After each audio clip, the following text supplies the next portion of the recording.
Buenos días, carabineros y carabineras de Chile. Esta es la tercera parte de este ciclo de 4 videos denominados Estatutos sobre el Régimen Disciplinario de Carabineros de Chile. Mi nombre es Juan Israelef Balmaceda, abogado. Comencemos. Habíamos señalado en el video anterior, en la parte 2, habíamos empezado a hablar del reglamento de sumarios. Los sujetos, quienes intervienen, habíamos hablado de las primeras diligencias, habíamos hablado de la parte, el concepto, quienes pueden iniciar el sumario, razones para iniciar el sumario, razones para no iniciar el sumario. Ahora vamos a ir a lo concreto, al sumario administrativo propiamente tal, como procedimiento administrativo sancionador principalmente. El reglamento de sumario contempla lo que habíamos visto, o lo que habíamos insinuado en el video anterior, era que el procedimiento sumario, cuando se inicia, tiene una etapa, digámoslo, secreta de investigación desformalizada o investigación simple.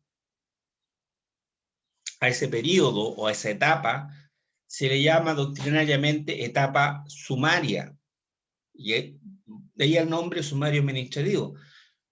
Pero el sumario administrativo propiamente tal, no en toda la extensión del procedimiento, toda la duración del procedimiento va a ser necesariamente sumaria.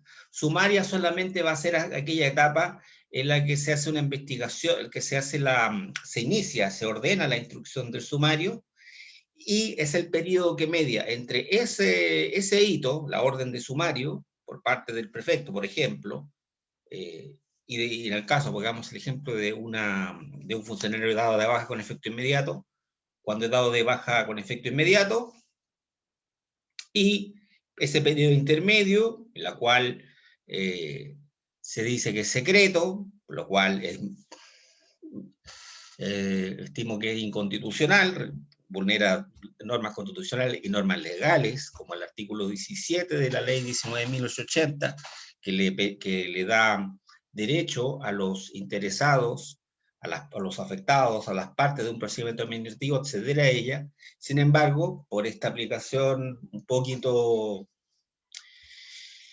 voluntarista de nuestro sistema jurídico, el reglamento, que si bien no es una ley, sin embargo, en la práctica los tribunales lo toman como de la misma fuerza obligatoria que una ley y dicen no, porque es una norma especial, el reglamento, prevalece por lo que dice la norma general.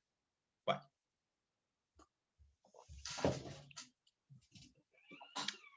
A esa etapa, como les decía yo, a esa etapa entre la instrucción de sumario, la orden de sumario y la vista fiscal, en realidad la notificación de la vista fiscal, ese periodo se llama etapa sumaria, propiamente tal. Lo que vamos a ver en este video es la etapa plenaria, que es la que tienen conocimiento ustedes.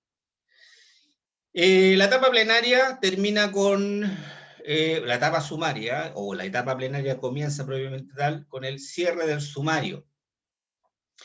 Se han agotado las diligencias por parte del fiscal, las primeras diligencias, o diligencias indispensables, necesarias para que no pueden ser dadas a conocer por las partes para evitar algún tipo de interferencia o que impida comprobar la debida comprobación de un hecho para establecer alguna responsabilidad administrativa, o el establecimiento de algún beneficio en el caso de los accidentes en acto de servicio, enfermedades profesionales, que habíamos visto los casos en el video anterior, en la parte 2. Una vez que tiene claro eso, se deja constancia de esa circunstancia en el sumario, el fiscal dispone el cierre del sumario. Y por lo tanto, lo que prosigue o debe dictaminarse es, por parte del fiscal instructor de la causa, instructor del sumario, la vista fiscal. La vista fiscal se podría definir como aquella instancia en que la administración, en este caso Carabineros, la administración del Estado formula cargos contra el administrado o el funcionario. Cargos referentes a acusarlo, en el fondo se asimila a lo que se llama en proceso penal es la acusación, en la cual se le acusa, en este caso, para usar esos términos procesales penales, se acusa a un funcionario de haber cometido, por ejemplo, el caso disciplinario, el proceso disciplinario, una falta disciplinaria. Omisión de dar cuenta, estar en estado de ebriedad, haciendo notorio, sin estar de uniforme, haciendo notorio su calidad de miembro de Carabineros, alguna infracción contra el compañerismo, el servicio, el uso de autoridad, etc. Omitir, dar cuenta, etc. Y en este sentido,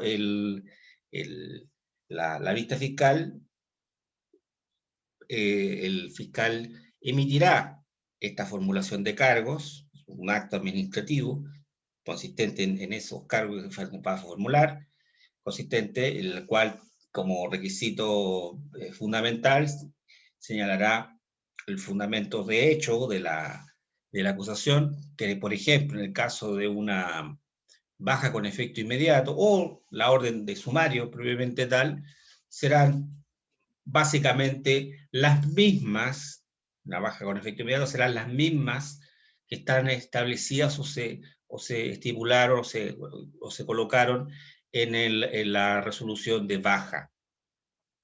Y en la vista fiscal normalmente y tradicionalmente las reproducirá. También, igual, casi prácticamente de la misma forma, y usualmente los fundamentos de derecho, o sea, infringió el 22 letra A del reglamento de disciplina, etc., o 22 letra H, el de la ebriedad del reglamento de disciplina, y hay con circunstancias agravantes, serán las mismas que ustedes observarán o que yo he observado en resoluciones de baja o de alguna resolución que le establece una baja sin efecto inmediato, lo que le denominan la baja larga. También lo mismo. Se repetirán los mismos fundamentos jurídicos, los mismos fundamentos normativos, por lo general. También veremos lo que es la etapa plenaria, que es una fase importante y trascendental del sumario administrativo, la notificación, la contestación y el plazo para la vista fiscal, las cuales están establecidas en los artículos 78, 79, 80, 81, 82, 83, 84, 85 del reglamento de sumarios administrativos. En este sentido, aquí quiero ser un poquito más explícito en cuanto a las reglas de notificación de la vista fiscal.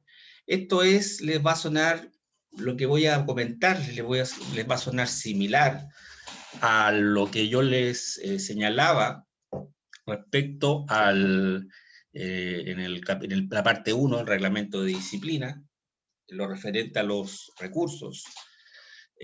Cuando son notificados de una sanción y ustedes crecen los recursos, son muy similares, por no decir igual, idénticas, las reglas de la notificación de la vista fiscal a los funcionarios. Como primera regla, estas se efectuarán en forma personal, entregando copia íntegra del acto administrativo respectivo.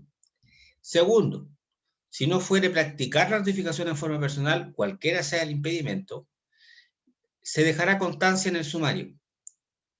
Y en este sentido, si se deja constancia en el sumario, lo mismo que yo señalé en la parte 1, el funcionario se llamó trató de comunicarse con el funcionario o con el abogado del funcionario, y si es que contrató un abogado y no lo contactó, fue al domicilio, estaba cerrado el domicilio, indagó con los vecinos le dijeron que estaba abandonado, se había ido de ese domicilio, y que esto podía suceder normalmente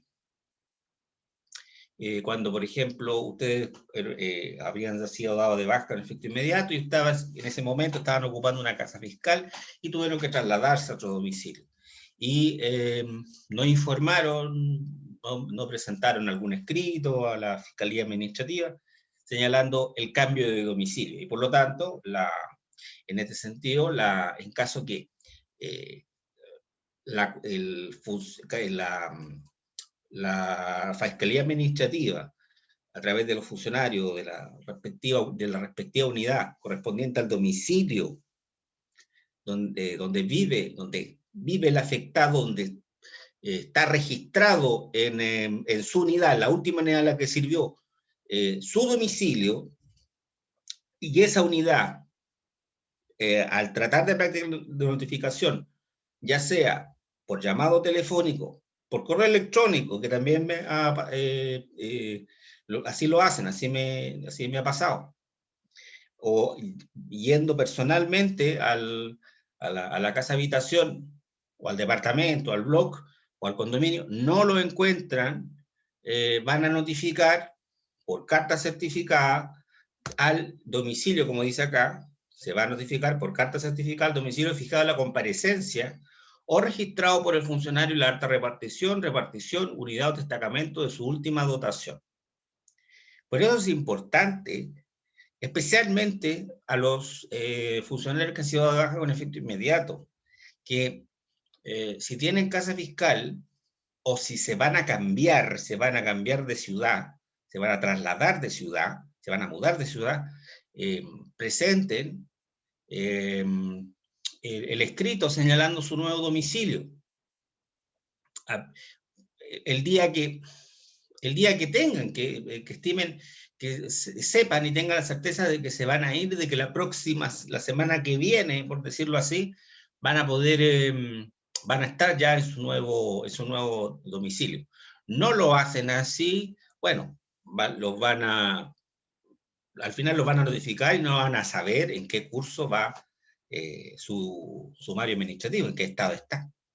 Y pueden perder el ejercicio de recursos, ejercer recursos administrativos, ejercer, en este caso, si es la vista fiscal, el poder contestar y alegar algún término probatorio para efecto de invocar alguna prueba o presentar o rendir alguna prueba dentro del sumario administrativo. Así que, ojo. Bueno, en cuanto a las notificaciones por carta certificada, se entenderán practicadas a contar del tercer día siguiente de su recepción en la oficina del correo del domicilio del afectado interesado. Es importante, le doy este consejo, es importante algunos aspectos prácticos. El sobre, no lo voten. No voten el sobre. Si les llega la carta certificada a su domicilio, porque no pudieron notificarlos personalmente, en este caso, si les llega a su domicilio, lo que tienen que hacer es, primero, no votar el sobre, y ver en el sobre si hay un adhesivo, un sticker, un código de barra. Ese código de barra tiene un número. Ese número ustedes lo deben chequear en la página web de Correos de Chile, www.correos.cl. En esa página, apenas la abren, aparece un banner, no sé cómo se llama, que dice, se llama Seguimiento del Correo.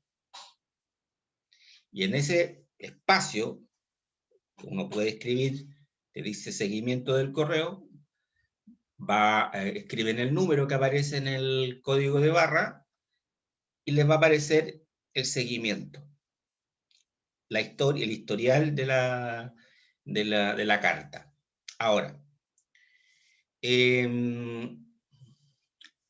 mi opinión respecto a esta norma, que está en el reglamento sumario, pero que es en cierta manera, es una copia de o mejor dicho, no, esta norma es más antigua que la ley 1880.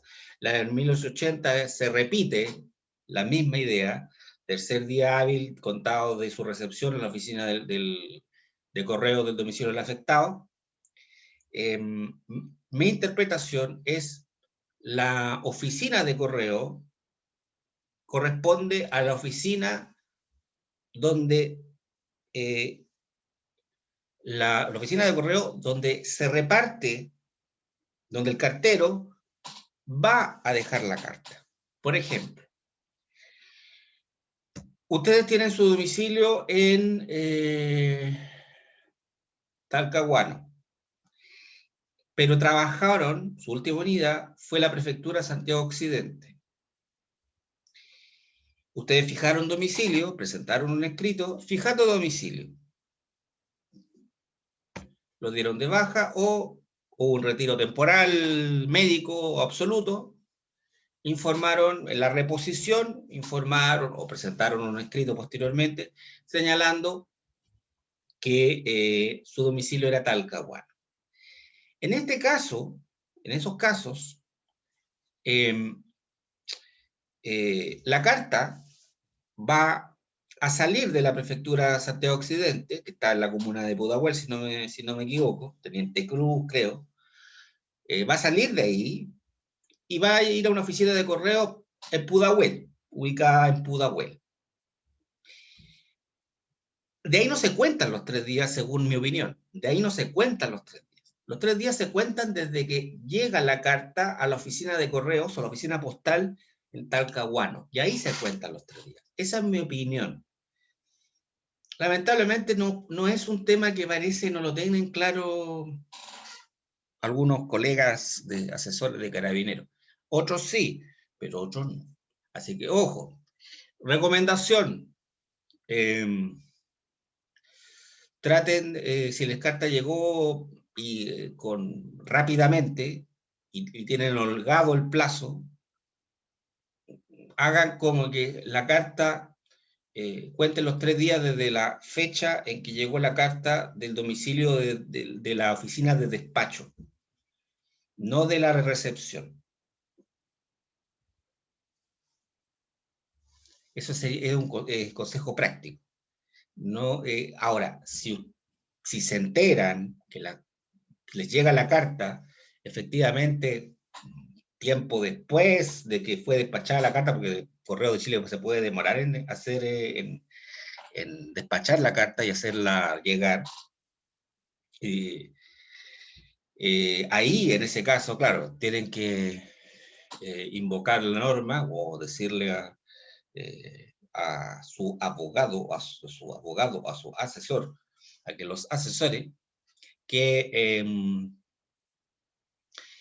ahí tengan que invocar la norma del tercer día, de que la oficina de la recepción sea aquella de la oficina donde está su domicilio, no la del despacho, la del envío, sino la de la recepción.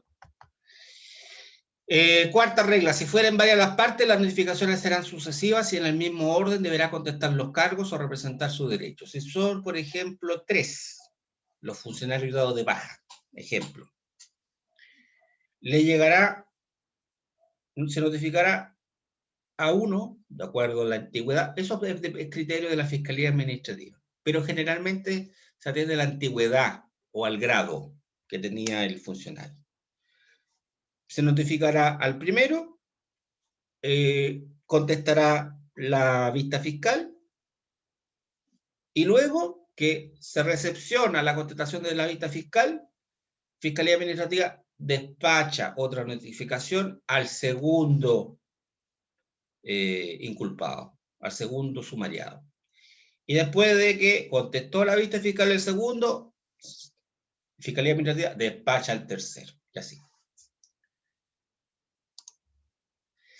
Reglas de la contestación de la vista fiscal. Primero, el plazo de 5 días contados desde el siguiente al de la notificación. Si lo notificaron el lunes, el plazo empieza a contar el martes. Como dije, los plazos son de días hábiles. Si ese día martes es feriado, se cuenta desde el día subsiguiente, que es el miércoles. Notificaron el lunes, el martes es feriado, día sándwich, el miércoles empieza el plazo.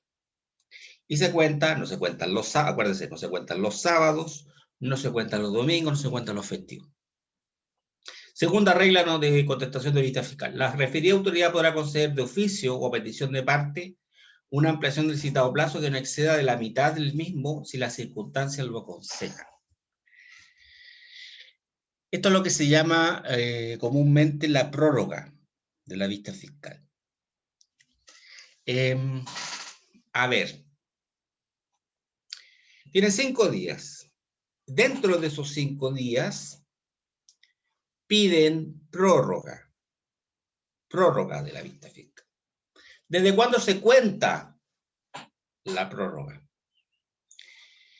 Lo jurídicamente correcto, en mi concepto, es que se cuente, y así se hace, así lo hacen, en todo caso, normalmente, Carabineros. Se cuenta desde que se resuelve la ampliación de la prórroga. Entonces, y ahí en ese caso, conceden un plazo de 2 días. 2 días o 2 días y medio, 2 días, 12 horas. Y yo he visto que le colocan horas a la... tiene plazo hasta el día 14 de diciembre a las 17 horas, por decir algo. O hasta las 15 horas, por decir algo, por decir algo. Una interpretación exegética, ¿qué significa exegética? Muy literal, que no es jurídicamente y constitucionalmente correcta, constitucionalmente válida, sería que se empezara a contar desde la notificación de la vista fiscal. Lo cual sería contraproducente porque la ampliación de la vista fiscal tiene que ser resuelta, aprobada, porque hay un fundamento, una causal, no es sin expresar causa. Tiene que tener un fundamento esa prórroga, que es si las circunstancias lo aconsejan. ¿Cuándo las circunstancias lo van a aconsejar? La distancia, por ejemplo, hay una que es una circunstancia aconsejable, pero a todo evento, que es el conocimiento del sumario. No tengo idea qué dice el sumario. Ustedes no tienen idea qué es el sumario. El sumario tiene 2 tomos, con la vista fiscal, con fotos, miles de fotos, etcétera, documentos, testigos, etcétera, etcétera. Etapa sumaria. Y no tengo acceso al sumario. Entonces, ¿cómo puedo, cómo me voy a defender de manera adecuada si no tengo conocimiento del sumario? Bueno, esa circunstancia hace aconsejable la prórroga fiscal, pero no una interpretación exegética que diga se cuenta desde la vista fiscal, 7 días y medio, no. Una interpretación jurídicamente correcta, que como dije, es lo que Carabineros generalmente hace, es los 2 días y medio, o los 2 días los cuentan a partir de la notificación de la resolución que aprueba la ampliación de la vista fiscal. De la ampliación de plazo para contestar la vista fiscal, mejor dicho. Tercera regla, tanto la solicitud como la decisión deberá producirse antes del vencimiento del plazo. En ningún caso podrá ser objeto objeto de ampliación de un plazo ya vencido. 4. El estudio del expediente se verificará en el lugar que designe el fiscal sin que sea procedente su retiro. Ahora, pueden pedir copia. En la práctica, ¿qué hace Carabinero? Las copias son a su costa. ¿Qué significa? Ustedes tienen que pagar la fotocopia. Primero, piden copia, el fiscal se toma su tiempo para resolver la solicitud de copia, se demora una semana, se demora 3 días, por ejemplo, ya se demora un día, para que no se enojen si lo ve alguno de los señores fiscales administrativos, porque alguna vez se han demorado un día. No, hay unos que sí, unos que son bien ejecutivos, pero hay otros que no. En esos casos, bueno, en la práctica se hará a su costa y ahí los acompañará un funcionario designado por el fiscal y deberán sacar fotocopia en alguna parte, en algún lugar en que se saquen fotocopia. La contestación del inculpado o interesado será por escrito y fundamentada. Sexto, pueden realizarse peticiones subsidiarias. Quiero que me absuelvan, pido, contesto la lista fiscal porque soy completamente inocente de los cargos que se me imputan. En subsidio, en caso que me lo rechace, eso significa el subsidio, en caso que no me rechace esa petición, se me sancione con el mínimo, me sancione con el mínimo que señala el artículo 23 del reglamento disciplina. O sea PNS o PNI, personal nombramiento supremo o personal nombramiento institucional. Se me sancione con el mínimo. O me sancione con 3 días de arresto. También puedo decir eso. O determine la sanción que su señoría amerita conforme a derecho, etc. Séptimo, puede pedirse que se abra un término probatorio. Si no lo piden, se resuelve con sus descargos y listo. Aconsejable pedir término probatorio. Si se pide un término probatorio, sin embargo, indicar los medios de prueba. Testigos, nombre de los testigos, domicilio de los testigos, teléfono de los testigos, algún documento que haya que acompañar, peritaje, nombre del perito, o informe pericial, etc. Regla 8. Regla 9. Como señalé, la prueba de testigos tiene que indicar nombre, apellido, domicilio. Número 10. En el escrito de vista fiscal pueden tachar testigos y medios de prueba, en base a los artículos 357 y 358 del Código Procesal Penal.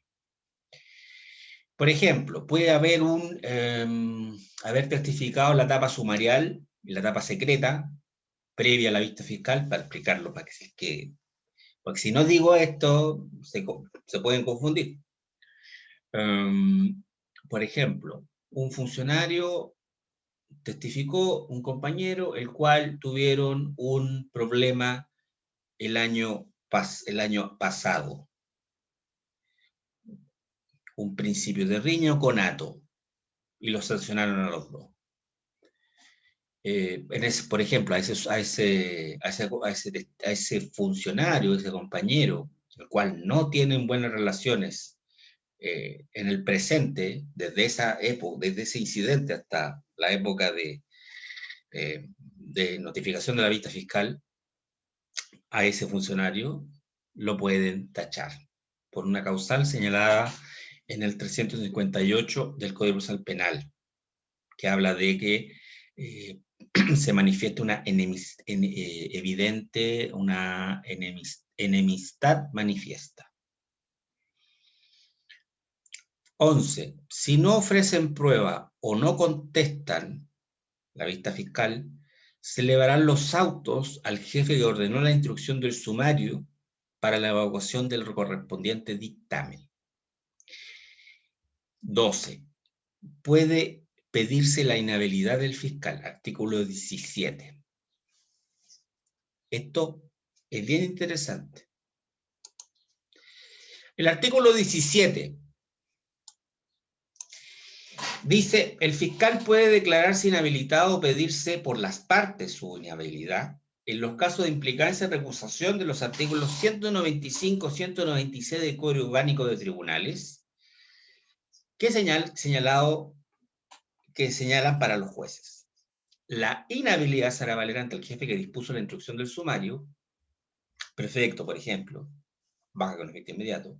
Baja con efecto inmediato solamente la puede disponer el prefecto, quien resolverá de plano sobre ella y sin ulterior recurso, sin perjuicio que los afectados pueden entablar las reclamaciones del caso en sus escritos de defensa. A ver, esto, en mi concepto, en mi opinión, es una muy deficiente, tiene una muy deficiente técnica normativa, de redacción normativa. Bueno, queda claro que la causal, lo único claro de esta norma, que si uno invoca alguna de estas causales de implicancia o recusación del Código Orgánico, el prefecto resolverá en única instancia. Y de plano, o sea, no, ni siquiera sin pedir dar traslado a nadie, ¿no? De plano. No es claro tampoco si se puede pedir antes. Ahora, es, en mi concepto, absurdo pensar en eso porque la etapa sumaria es secreta. Entonces, ¿cómo voy a saber? El único dato que tengo es la baja. La baja con efecto inmediato, pero nada más. Y nada más. Oficialmente, no tengo ninguna información más. Entonces, la única forma de poder pedir inhabilidad concreta tendría que ser en la vista fiscal. Claro, podría ser, por ejemplo, que la baja, el prefecto que dictó la baja, un prefecto subrogante, yo haya tenido algún problema en el pasado con él y haya quedado registrado de alguna forma, lo hayan sancionado a él, por ejemplo, le pedí conducto regular a él cuando era mi jefe y no me lo dio justificadamente y lo sancionaron. Ya ese podría ser una causal.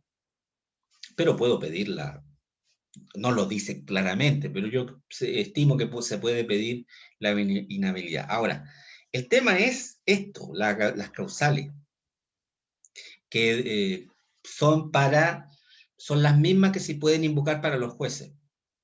Sin embargo, aquí, ¿por qué digo que es deficiente, es una deficiente técnica de redacción normativa, de técnica legislativa, como dirían los más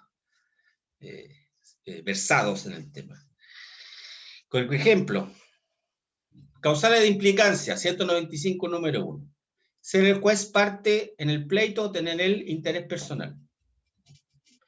8. Haber el juez manifestado su dictamen sobre la cuestión pendiente con conocimiento de los antecedentes necesarios para pronunciar sentencia.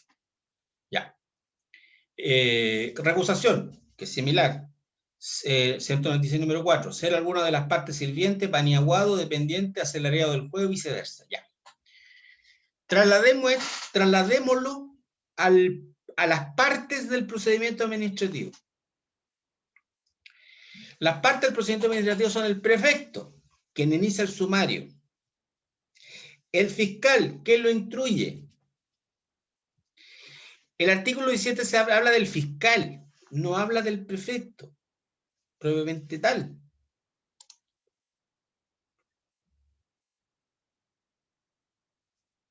No. De hecho, la inhabilidad se hace valer ante el jefe que ordenó la instrucción del sumario. ¿Quién es el juez? ¿Quién sería el juez acá? ¿El fiscal administrativo, que es subordinado del prefecto? ¿O es el prefecto? No, Perfecto, no, porque él tiene que resolver. Ser juez parte en el pleito. ¿Quién parte? El fiscal. ¿Quién? El juez tiene que manifestar su dictamen, pero si tiene que... ¿Quién va a emitir la vista fiscal? Ser alguna de las partes dependientes asalariado del juez o viceversa. El capitán... A ver, y yo tengo entendido que en alguna parte escuché, oí que un fiscal fue designado un fiscal de otra dependencia, de otra unidad distinta a la que pertenecía el representado. Pero no es así. No es así. Entonces, es muy difícil y muy complicado invocar esta causal. Es muy complicado.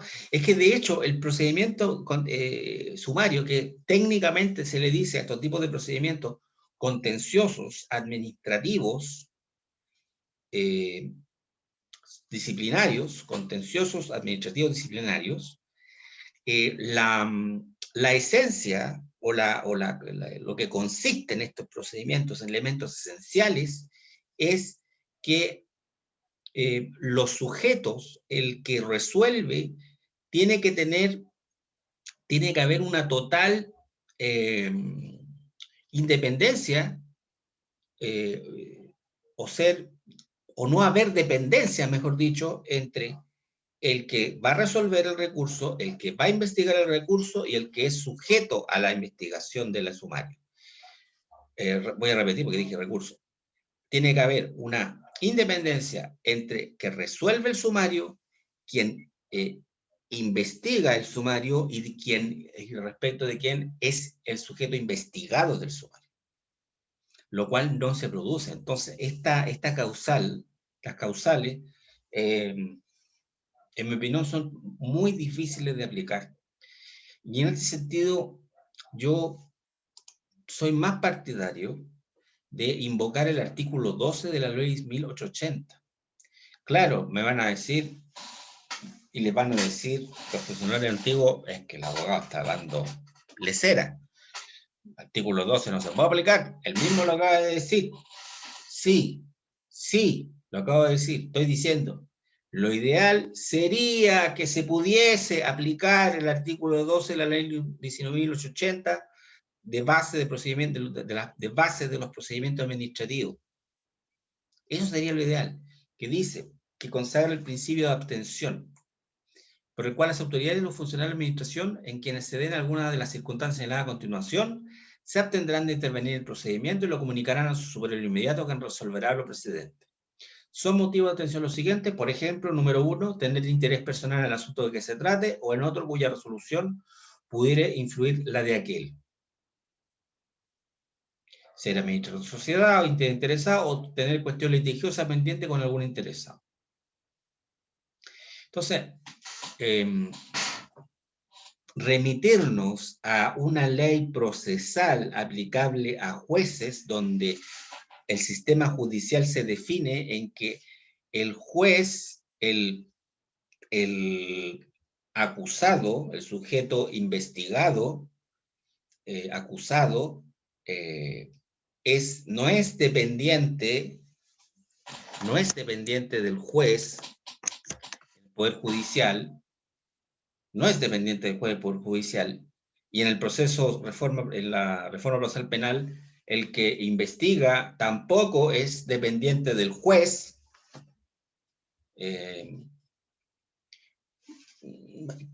Yo creo que aquí la norma, esto también debe merecer una reforma de Carabineros. Vamos a ver en el próximo video,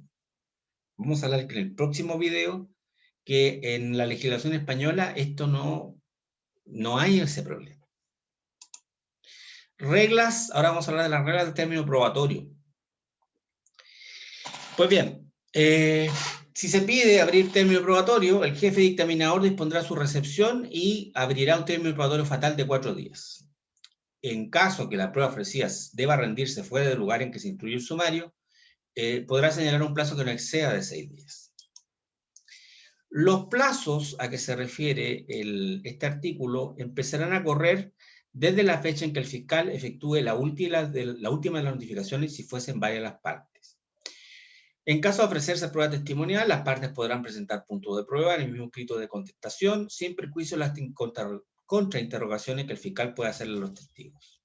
Es decir, preguntas. Pueden hacer preguntas y preguntas en la parte de petición de solicita diligencias. De no presentarse los dos puntos interrogatorios, el testigo será interrogado al tenor de los hechos en materia de la investigación. Reglas en cuanto a los dictámenes, notificaciones y recursos. Estas están en artículos 86, 90, 94, 95, 97, 98 y 99 del reglamento sumario. Primera regla. La autoridad dictaminadora, después de constatar que se han cumplido las diligencias esenciales, expedirá su dictamen, para lo cual tendrá un plazo de 5 días contado del día siguiente al de recepción de la pieza sumarial. Segundo, el jefe dictaminador será competente para juzgar y sancionar todo el personal que al término del sumario resultara responsable de una infracción disciplinaria, aun cuando dependiera de otra jefatura. Tercera regla, la notificación del dictamen se efectuará en la misma forma que se hace para la vista fiscal. Cuarto, las partes que no se conformaren con el dictamen podrán interponer recurso jerárquico para el superior directo del dictaminador. Bueno, en el primer video habíamos visto el principio del superior directo en cuanto a recursos. Aquí se repite. No conformes con lo resuelto en el recurso jerárquico, las partes podrán apelar ante el superior directo de quien resolvió dicha instancia. Lo mismo que lo dije en el primer video, el principio del superior directo. Sexto, si la medida disciplinaria es impuesta por el general subdirector, el afectado tendrá derecho a ejercer el recurso jerárquico. Es lo que dice lo mismo que dice el reglamento de disciplina. Séptimo, si la medida es aplicada por el general director, el afectado podrá solicitar la reposición. Lo mismo. 8. Lo resuelto en definitiva por el general director de Carabineros no será susceptible de recurso alguno. Esto significa, según el reglamento de sumario, que no procede ni siquiera el recurso de reposición. No procede el recurso de reposición. No procede el recurso alguno. Discutible, inconstitucional. ¿Es inconstitucional? Sí. Sí, es inconstitucional. Noveno, cuando en el dictamen se resuelva la aplicación de una medida disciplinaria expulsiva sin perjuicio del recurso jerárquico, el recurso de apelación será conocido y resuelto en última instancia por el general director. Es lo mismo que dice el reglamento de disciplina, que lo vimos en su oportunidad. Décimo, los recursos deberán presentarse ante el fiscal, autoridad institucional, que haya notificado al afectado de la resolución que se impugna. Voy a repetir el ejemplo. El funcionario vive en Placilla, comuna de Valparaíso. Lo notifica personalmente un funcionario de la subcomisaría Placilla de Peñuelas. El sumario está siendo tramitado en la prefectura, en la Fiscalía Administrativa de la Prefectura de Atacama, en Copiapó. El funcionario no trabaja en la subcomisaría Placilla de Peñuelas. Eso lo tengo claro. Lo tengo claro. Pero la norma dice que si un funcionario, en este caso, de la subcomisaría de Peñuela, de Placilla de Peñuela, me notifica al funcionario o al exfuncionario en su domicilio, ubicado, en este caso, en Placilla de Peñuela, de Comuna de Valparaíso, el escrito el de recurso se presenta ante la subcomisaría de Placilla de Peñuela, a la unidad que lo notificó. Por escrito y dentro del plazo fatal de 5 días hábiles siguientes a su notificación. El respectivo recurso se dirigirá a la autoridad que deba resolver. Prefectura de Atacama. Ah, pero dice Prefectura de Atacama. No. Porque tiene que decir Prefectura de Atacama, porque ese que tiene que resolver. Pero se presenta ante la unidad que dispuso la notificación personal o que haya notificado al afectado, porque dice, miren, esto es interesante, el reglamento de disciplina dice notificado personalmente, el reglamento de sumario dice notificado al afectado. En este sentido, por aplicación de regla especial, en mi opinión, en mi concepto, la regla sería que incluso la carta certificada podría ser, tendría que ser presentada en la unidad donde envió la carta. Y esto es un problema, porque me remito al ejemplo de Prefectura Santiago Occidente y Talcahuano, y el funcionario que vive en Talcahuano.